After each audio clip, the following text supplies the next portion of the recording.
Twyla is the Vice President of Student Development at Trinity Bible College in North Dakota. As I said, she's also our speaker.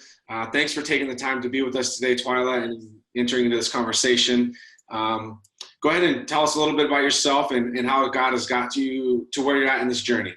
Sure. Well, it's great to be with you guys today. I'm looking forward to being with you at Eastern Camp this summer and meeting some of you face to face. I love camp, and so I trust that that's going to be a great time of students encountering Jesus, and so really looking forward to connecting with you.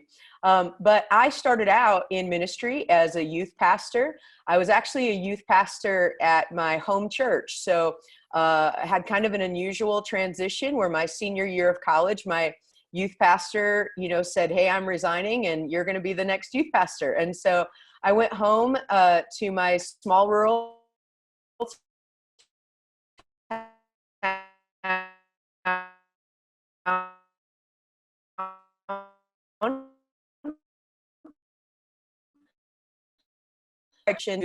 and I was DYD for almost 8 years. And then I ended up coming to Trinity, and kind of how that worked towards the end of my youth pastor years.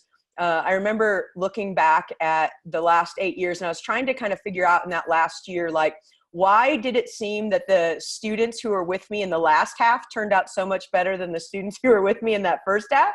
And some of it was just that I really didn't, know a lot in those first few years, but that's when I started really getting passionate about this subject of culture, because I realized that it had a lot more to do with our culture was way more established in that second half than it was when I first started. And so those kids kind of like turned out because the culture produced them. So I really got passionate about that subject. And so actually when the president of Trinity contacted me and we sat down, I said, well, here's the thing. I'm passionate about creating culture. And if this is what you're looking for, if this is the kind of person you're looking for, then I would love to come and do that at Trinity, and bring that into focus. And so that's really been a great joy here in the last 3 years, is to see the culture kind of defined and refined. And so I've been passionate about that ever since. I say when I started as a youth pastor, that I had, I'm a planner. So I don't know if any of you are planners. I know that's not as typical for youth and kids pastors, but I am a planner. And by the way, if I say student ministry, I'm talking about youth, kids, and college. The reason I use that term for all of them is because I'm in college ministry now, but I never want to have claimed to have left youth ministry. So I say student ministry for everything. So when I was a youth pastor, I started out, I was a planner. And so I had a very multi-point vision statement. Like, it had 3 main points and then a ton of sub-points. And I say that I had more points in my vision statement than I had students in my youth group. And that was actually true. And so I had this amazing vision statement, or I thought it was amazing. But, within a few months, that just kind of went in the garbage, when I realized that, like, wow, I'm just trying to like fill up this calendar and all that thing. And so by the end of that journey, when I say I realized that the kids had turned out, I started getting onto this subject of culture.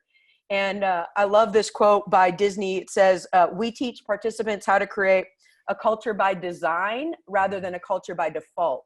Mm-hmm. So I really felt like we had a culture by default when I was a youth pastor, but I knew in every ministry role going forward, I wanted to make sure that I did it more intentionally, that I was like taking what I learned accidentally and saying, now let's do it intentionally. Yeah. So with your role at Trinity, are you in charge of shaping the culture at Trinity? Do you also like help as someone on the campus to teach students how to go out and create culture? Yeah, my role encompasses basically all of the non-academic sides of their experience. So as vice president, I'm over student ministries, student life, and athletics, and chapel's included in there. Wow. So, I have department leaders under, those kind of things, but it really allows us to infuse culture in that way. And I'd say it's mostly our student leaders that I teach the culture stuff to, who then perpetuate that and understand that, because that's really our whole focus. So that word is used a lot here, but I'm not in the class. I am in the classroom for a little bit with freshmen, but I'm not in the classroom necessarily teaching on that. Yeah. Right. Awesome. Awesome. So today we want to talk to you obviously about creating culture in our ministries. Yeah. This is beyond youth. This is beyond kids. This is Yes. church encompassing. This is church body. Yeah. But today, obviously, with youth and kids leaders, we're going to focus on that. You mentioned after 8 years in ministry that you switched your focus to intentional culture. So how would you define what culture is? Yeah.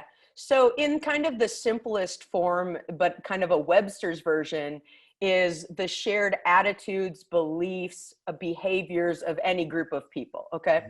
So those kind of like, obviously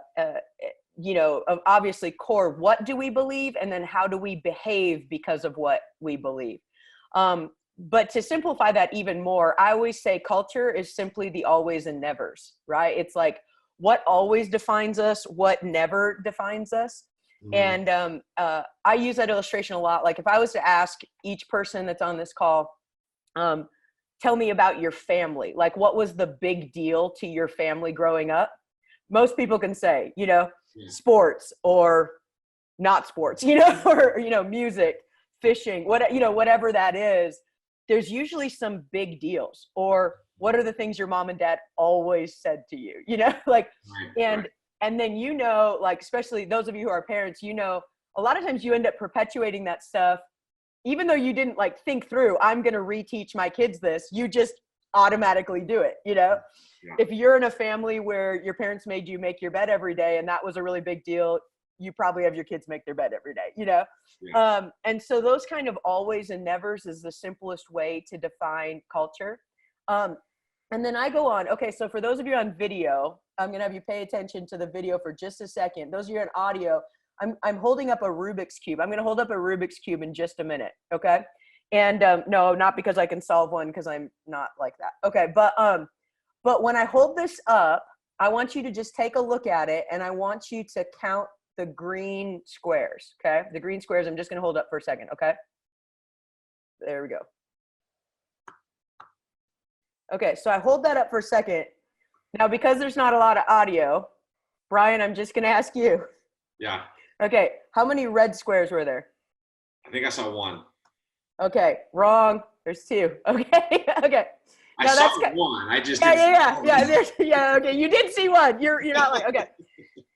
Here's the reason I use that as an illustration, because you weren't paying attention to the red because I didn't tell you that the red was important, right? Right. So the simplest way I define culture is saying we're teaching our youth and kids what's important. Yeah. And so we're saying this is what really matters to us in our church, in our family, or our youth ministry. And that's really what culture is, right? Right. Growing up, it's like, this is what's important. This is what's not important. Right. Yeah. That's good. I love that. I love that illustration and that filter. Yeah.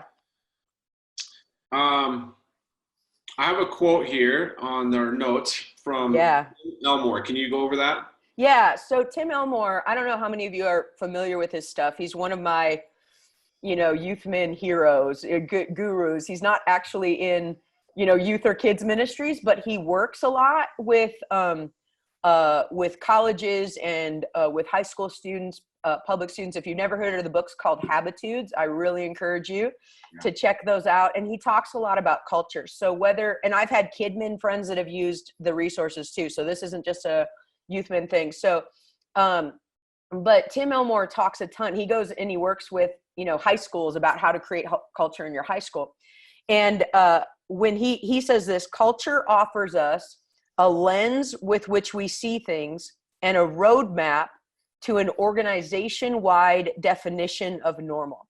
So when I held up the Rubik's Cube, I was kind of saying, focus on what's important. Yeah. And I kind of say that culture puts a lens on our students, and it says by which they kind of filter the world, right? And says like, this is important, and this is also how you should see things. So a culture, we use that culture of honor term a lot in just in us. Nobody owns that term, but we use that because if I have a lens that says I treat people honorably according to the image of God in them, that affects what kind of text do I send to that 11-year-old girl who hurt me at school today?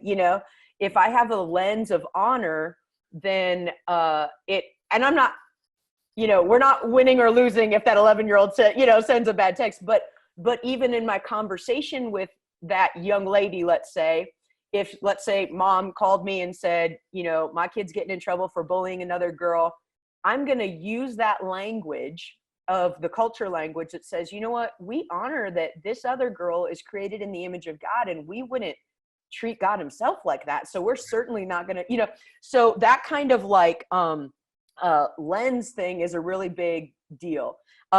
So we're creating our definition of normal in our kids or youth ministries. You know, what's a normal when a kid walks into our kids church or into our youth ministry, you know, how are we treating each other? How are we doing that? Because that's normal for this organization. Yeah. And so that's kind of jumping into the why culture, the yeah. why importance. Go ahead and expound on the why a little bit more for us. Yeah. So part of the reason I think that, you know, we're just now seeing kind of a lot of books come out. It's kind of been in the business world for the last few years, but books in the church world are just kind of coming out. I think some of it's a response to the fact that culture is shifting, exterior culture, like let's call it secular culture, is shifting so quickly that we're never going to be able to create enough rules for our kids to memorize to know what to do in every situation, right? So I started in youth ministry in the year 2000. I could not even have imagined in the year 2000 that 12-year-olds were going to have point and click pornography in front of them in their, you know, they're going to have phones, you know, that have this access all the time, or that like that 11-year-old girl was going to be able to be bullied in her bedroom through, you know, Facebook Messenger or something like that, or Snapchat, you know, whatever that is. I couldn't have imagined that, right? And so when I'm a rules person, you know, so what I did when I was young in ministry, I don't know if you guys have all done this, but if somebody did something, I'd just create another rule, you know, like there was new rules for camp or new rules for youth convention, you know, because somebody did something. Well, I'm going to create a rule for that, you know? Yeah. And so, and I'm not against those rules, okay? But so let's say we have a rule, maybe when we take kids or youth to camp or retreat, that says girls and boys don't sit next to each other on a bus, okay? Mm-hmm. Whether you have that or you don't have that, I don't care. But that's a common rule to have, okay? So let's say we have that rule, which I'm not against that rule at all. But if all they know is a rule and don't understand the culture behind that, then when they're in other situations that we can't even imagine the type of situations they'll be placed in, that doesn't, you know, does that rule teach me, oh, and I also shouldn't snap pictures of my naked self to this person? You know what I mean? Like there's something greater. But if the culture is, we honor each other enough to protect each other's purity, and this is why we don't sit by each other here, and we do that in every area, then the rule has now become a filter, right, for society. Right. So just because our world is changing so fast, we can be the best youth and kids pastors in the world. We still won't be able to teach them all the rules they need to navigate, because they're having challenges. They will face challenges that we can't, it's not in our paradigm yet, you know? Right. So that's why I also say, I don't know, when you, Brian, were you taught phonics growing up? Yeah. Phonics? Yeah, like how to sound out words, okay? Yes. So one of my friends, and this happened with my brother too, some schools stopped teaching phonics. Mm-hmm. So one of my friends I remember studying with in college, she would only know whatever words she had memorized, right? So when a new word came along, she was hopeless. Like she couldn't sound it out, you know? And so, but with phonics, it teaches you how to sound out. You can encounter a new word. So I believe what culture does is it teaches our kids how to sound out their culture, or how to sound out what they're going to face in the future. Right. So it's not just the sight words. Like, I know not to say bad words. Okay. Right. Well, what if other words get invented that mean the same thing, you know?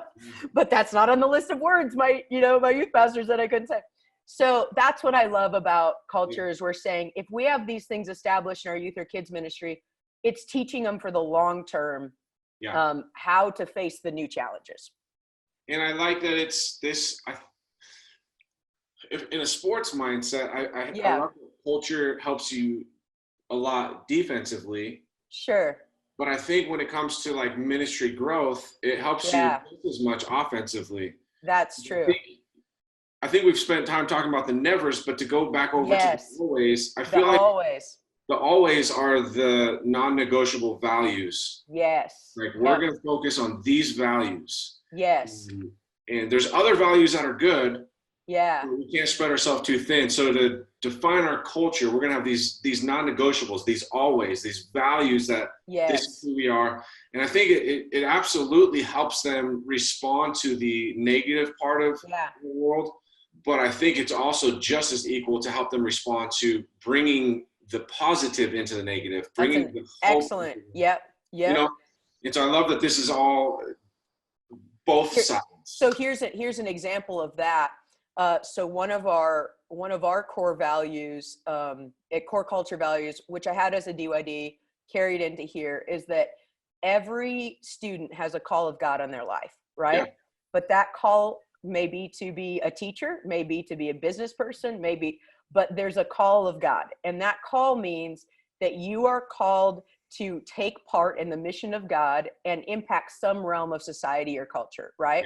yeah, yeah. And so that call may be a stay-at-home mom or dad, you know, whatever that may be, or maybe a call to vocational ministry, right? Yeah. But it is a huge key for us.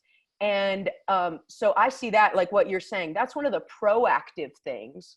And Yeah. one of my favorite moments was that in one of our business classes, actually, an intro to business class, the teacher told our students, and one of the students who had been raised in our camps and youth conventions when I was a DYD, and he said, now most of you have probably heard that only people going into missions or full-time ministry are called of God. How many of you grew up, knowing that? A bunch of the class raised your hand, and one of the girls said, that's not what Twyla taught us. Twyla taught us that every calling is valid, and that we can be called. And that was a culture win, right? Because that wasn't I remember Twyla preaching a sermon. That was we always said, respond to the call of God. So I love what you said. It's a very much the proactive, not just the reactive. Yeah. Absolutely. It gives your students a mission as much as a response. Yes, exactly. Great. So would you share some insights from your experience on how we can best create culture in our ministry? Because it can be daunting. Sure. How do I do this? So in Sure. your experience, give us the how culture Yeah. part. The first thing I would say is if you have a healthy church, okay, like I think that's pretty key. If you have a healthy church, youth and kids, you're not trying to do things that aren't the values of what we would call big church, right? Like you're trying to still holistic. This is holistic. So if you're a kids pastor and you have a youth pastor and a lead pastor, or you're a youth pastor, you have a kids pastor, I encourage you to brainstorm with them and say, like, let's talk. And even though it might be tweaked a little bit and how you say things, whatever, it should still be really holistic values. But if you have a healthy church and you're saying, man, we're doing some things right, let's work to define that so that we can do it more intentionally together. Yeah. So that, I think, is the first thing. And that's what I did, in our church. Towards the end of my youth pastor career, I was like, wait, let's, my lead pastor, when I talked to him about this, he said, why don't you sit down and define, since I had been raised in the church, what are these things that actually, what were our always and nevers? What were the core values that were a big deal to us? So I think the first step is really, before this gets really daunting, just say, like, what are some things that define us? What are the big deals, in our church? And it might be, generosity is a really big deal in our church, or understanding that everybody has a role in ministry, everybody serves, whatever those are. I mean, they're really different. Like you said, you can't do everything, right? So it's going to look different. But really just looking at holistically, what already do we have? Mm-hmm. And then maybe what are some things we need to, maybe we're not real strong here. Maybe our church doesn't have a great family atmosphere yet, but we want that. Yeah. Then we can still establish that, and then say, okay, family, the sense of family is going to be a core core part of our culture, but we're going to have to work a little bit harder on that, you know. But there's three things specifically I talk about when I talk to student ministry leaders about creating culture. And that's simply these three things: speak the culture, celebrate the culture, and model the culture. I think that's the most simple way to define it. I'm really passionate, doing some graduate work right now about speak the culture, about the language that defines culture. Because we, our rhetoric, you know, the types of things we say, you know, you can say, Mom always said, you know, somebody else jumped off a bridge. Would you jump off a bridge? You know what I mean? Like those kind of like things. And so what we say gets repeated and actually gets deep into the DNA of those that we lead. Yeah. So memorable phrases. So not just the words that define their culture right now, but even within those, okay, what is a memorable phrase? Or I actually use metaphor and stories sometimes too. Yeah. That if any of you listen to Andy Stanley, you know how he pulls everything down to kind of 1 point, you know, takeaways, because he says memorable is portable. So when it comes to culture, I actually want there to be things that students repeat, you know, like my youth pastor, my kids pastor always said this. Right. And so speak the culture, I think, is a huge thing. Then celebrate the culture. You know, we can accidentally celebrate the wrong things, you know, if we're not intentional. So if, for example, and Brian, you know, didn't ask me to plug this, but if BGMC and Speed the Light is a really big deal, are we celebrating that? And I don't even just necessarily mean like giving somebody a trophy, you know, but are we celebrating the testimonies? Are we allowing a kid, you know, in kids' church who did their own car wash for BGMC, are we allowing them to tell their testimony? You know, that helps establish a culture of generosity because we're rewarding with attention the things that we value. Right. I am all for like cool events and surprises and things like that, but we actually need to be predictable in terms of our value, our language, our responses as leaders, you know. You know, any kid that comes home from school and isn't sure if there will be supper that night is in an unhealthy environment, right? So predictable is very healthy, you know. It teaches it teaches a culture. So I love establishing traditions, whether it's like rites of passage type things or just general, like every year we do this, or, you know, I love that kind of stuff, because that's really how the culture of our families when we were raised. You know, I was just talking to a friend the other day about what they did for Easter. You know, did your parents do Easter baskets, or did your, you know, whatever, all those little kind of things actually establish culture. So modeling is really the always and nevers and the traditions that we develop. Right. I'm going to take a second and just try to add to what you just said. Go ahead. And I shared with you before we opened the lines up that our church as a whole is, we just finished our Recalibrate cohort with Troy Jones, pastor of New Life Church in Renton, Washington. But he taught a lot of this as well. And that speak the culture in his book of Recalibrate is, I think, worded common language, create a common language. Yes. And so it's awesome that we get to walk through this with you, but this is something that we've been walking through as a church, and so it's been something that I've been trying to model in my youth ministry. So I started looking at YouTubers. Kids are into YouTubers. A lot of us probably listen to podcasts. A lot of the younger kids in video game in that world, they have the Twitch streamers. Yeah. All of those successful channels, whether it's a podcast, a YouTube, or a Twitch stream, have that common language that they do. And so we started opening our youth group with the same phrases. Hey, we're a culture of family, growth, and honor. Yes. We say, hey, it's not coincidence that you're here, that God actually knew you were going to be here tonight.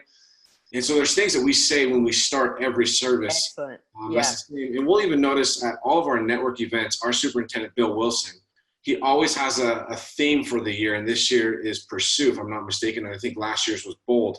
But every event that we go to, event, Bill Wilson will reinforce that. That's a common language. Excellent. To go back to like celebrating the culture, one of the things that we've been doing is obviously we want a culture where kids experience God. And I Yes. think celebrating the culture, celebrating wins, our church vocabulary would say share a testimony, right? Yeah. All of us know that when we share testimonies, it's a win. But when we do that, it builds our faith, right? It creates that excitement. Like if God can do it for him, he can do it for me. And so exactly. I think that celebrating the culture, it's great that we put this stuff into words, but this is stuff that the church has been doing. We just don't always do it intentionally. Yes, exactly. Modeling the culture is obviously great. So this is I just wanted to add to what you said. I'm not really. I totally agree that a lot of it, we can, and that's what I did as a youth pastor. I looked back and I said, hey, what did I accidentally do right in these last 4 years that I didn't do in the first 4 years? Right. So it wasn't like, I don't think like a lot of us are doing this stuff unintentionally, but like you just said, now that you realize it, now you're doing it intentionally. Wait, I'm going to start every youth service the same, because it also assures our students that when they bring a visitor, they can rely on this. Yep. But then they're going to repeat that. Those are the takeaways, the DNA, long after the message or cool illustration or whatever that is. So that's great. And honestly, from a kids pastor, youth pastor standpoint, this makes our job easier because it's less to prepare every week. Totally. When you already know how you're going to open your service. Yes. You already know how you're going to close your service. You already, and it just, the reinforcement is incredible. But from like a preparation standpoint, this helps me a ton. It does. I already know what we're going into. So I thought I had one more idea that I was going to share on that, but it slipped my mind. Okay. So we have some questions. While that's not in my mind right now, we have some questions that have been coming in, and we're going to go to the chat. And we'll start with Ben. He said, question: if I set the always and nevers for my ministry, do those change over time as different kids and families join our ministry? And how often do you release the culture of your ministry? Sure. I guess in my experience, because it's been, I've kind of done this 8-year thing everywhere I've gone. I haven't changed it, but I think that if your church, especially if you have a leadership turnover in your lead pastor, if that vision changes, then I think that would be a significant time to reevaluate what's the big deal. Because you might have a new leader come in who says, actually that's not the, like we're going to be 90% evangelism focused, or, whatever that is. And so I'm going to have to adapt those. I don't really adapt them based on the type of people, unless there would be, again, a significant shift that happened within the church, maybe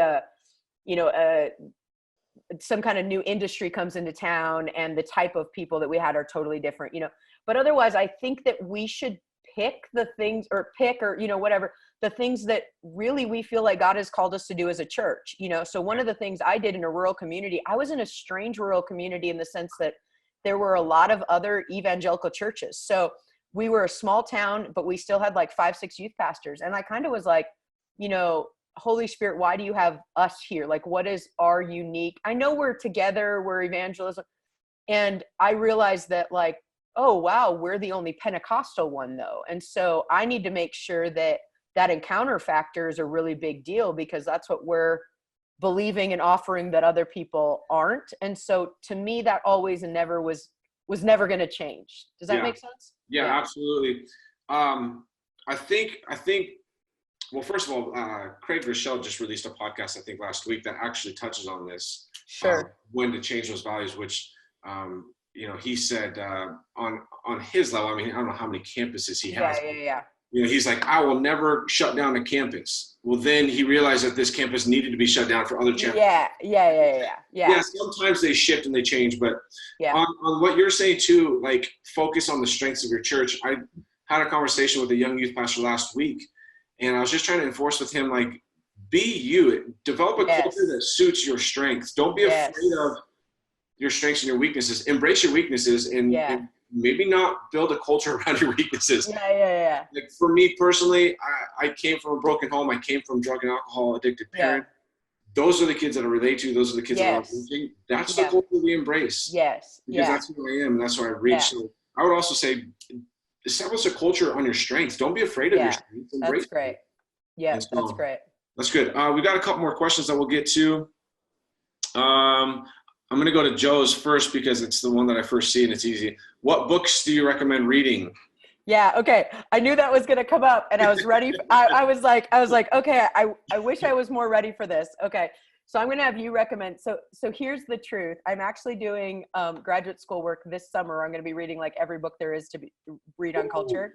However, which I'm like, really excited about because I'm like nerd level excited about that. Right. However, that's why right now I'm like not recommending any, Yeah. but I do recommend, I mean, you mentioned that you had read one and Brian Eno had told me one, but growingleaders.com is Tim Elmore's stuff. So Yeah. while Tim Elmore doesn't have a specific book on like, do this to create culture, he puts out free blog articles. I read his blog every single week, once or twice a week. And he addresses this type of stuff, even if it isn't as direct. Now, he does have some direct things, but really his whole thing is about establishing values in students and then changing cultures of your like school. So there isn't a specific book as much as I say almost all the things that I have learned, I've gleaned from him, other like blogs type too, but especially about culture, I've got from Tim Elmore's holistic resources and a lot of that from his blog.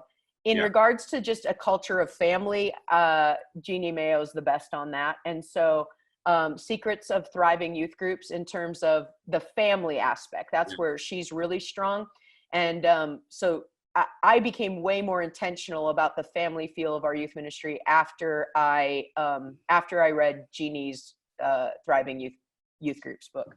Yeah, and Jeannie, like, she's always a go-to resource. Like, yes. Not bring her up.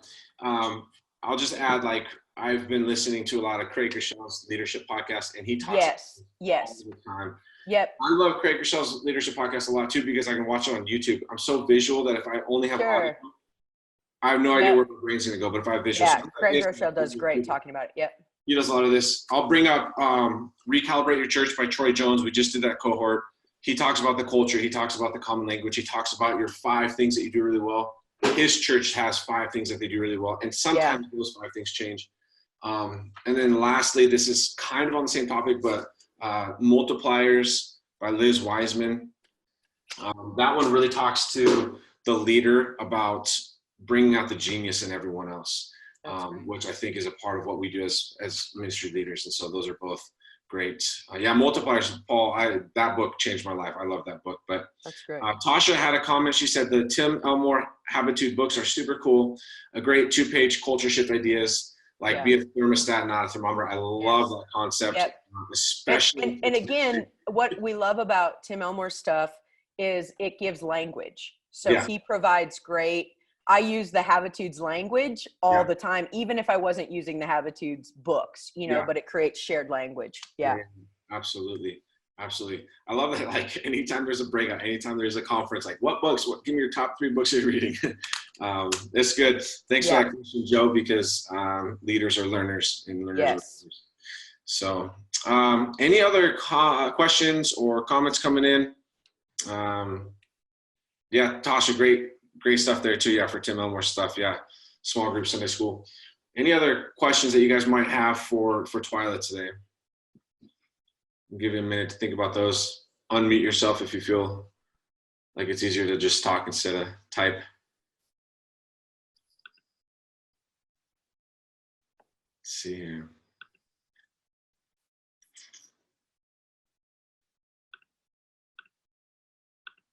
Exciting. Okay. Awesome. Twyla, thank you for being here with us. Thank you for sharing your insights and your expertise. Excited to have some of us joining you at camp this year and allow you to speak into the lives of our students there.